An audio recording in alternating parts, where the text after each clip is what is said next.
I was blown away. I think the film is fantastic. I mean, it's the most amazing action and intense action I've ever seen, and the movie of that size of scope, the emotion in the heart, the size of the heart is incredible. I mean, I think Wolfgang did an amazing job in, bringing the book to life, and also, what happened with these guys out on the water to life, and it's pretty brilliant. You look like you took a pretty good beating there. Yes. Yeah. Yeah. How bad was it? Oh, I'd like to say that it was no big deal and I took it like a man, but it was really rough at times. And you could see when watching the movie that I get it the worst, 'cause I have to go up on that antenna and then I'm stuck in the wheelhouse driving the boat with George when he's out on the outrigger and falling all over the place and trying to save the other guys and bring them back on. It was pretty rough for me. How many weeks of this did you sustain? Oh, we probably shot like 2 or 3 weeks at the most, where we were dry or on land, and the rest of it was just wet in the tank, just getting your ass kicked every day. Can you tell us who you play in this film? Yeah, I play Bobby Shafford, who's the youngest member of the crew, and a guy who's out there, to like most guys. I mean, there are a lot of guys like George's character who just can't do anything else but fish, and he's the kind of guy who has a little bit more to look forward to in his future. He has a romance that he's very excited about, and he's just trying to to get ahead and make a better living, so he can make a better life for him and his new girlfriend and his kids. And now you did some research for the film, right? You came and stayed in this town. What does the sea set them apart from other people in Massachusetts?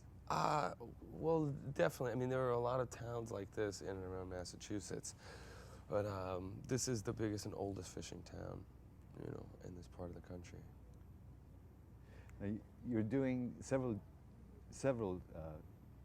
projects with George. Can you tell us about Military God? What is that about? Oh, Metal God. Metal God. Yeah, Metal God. I'm really excited about that. I play this kid from Pittsburgh who is the lead singer in a tribute band for a rock and roll band from London, and he actually becomes the real singer of the band.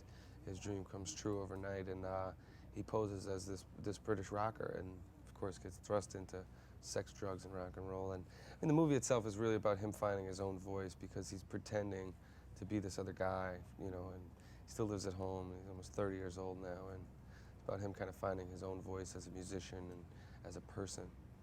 It's a really great story. And George is producing that? Yes. And then we're doing Ocean's 11 in January together.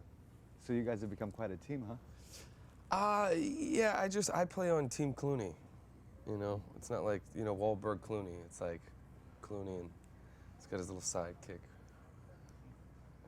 Is George, what is he like to work with?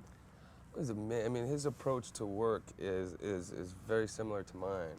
It's all business. Of course, you want to keep it as light as you possibly can. So his sense of humor really makes the tough days go by, or at least helps you get through them a little bit easier. And but always being prepared, and always ready to do it and do the best possible job for everybody and with everybody included. And that's it. You can't do much more after that. What about music, Mark? What about it? Ever think of going back to doing some more music? Well, I'm not planning on doing a Marky Mark and the Funky Bunch record anytime soon, but I'm going to perform a little bit for the rock and roll movie. We're going to go out and do some concerts, and I mean, you never know. Maybe I'll do something on my own in the future. It's highly unlikely. So you're pretty comfortable with the acting? Yeah. Thank you. Thank you.